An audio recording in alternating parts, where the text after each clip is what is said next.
يا حبيب الله يا محمد يا مصطفى يا صفي الله يا رسول الله يا حبيب الله يا محمد يا مصطفى يا صفي الله مهربان مهربان من به مدینه میروم دو دست برداشته دو میکنم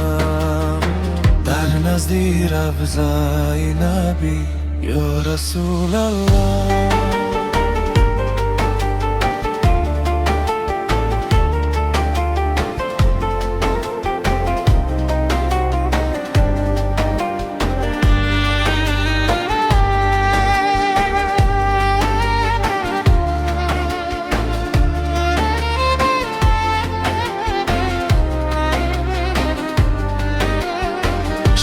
قدر آزارها کشیدی چی قدر دردها در دل داشتی نور دین را پهن کردی در تمام دنیا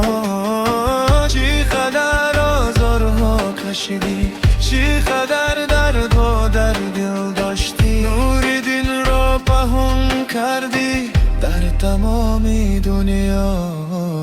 با دستانی تو خوریان آمد رهم حقیقی و زیبا شد در مشکلی تو دوی مایی تو امروز در هر گوشه و کنار با دستانی تو خوریان آمد رهم حقیقی و زیبا شد در مشکلی تو دوی مایی تو امروز در هر گوشه و کنار یا رسول الله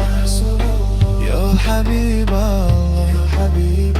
يا محمد يا مصطفى يا صفي الله يا رسول الله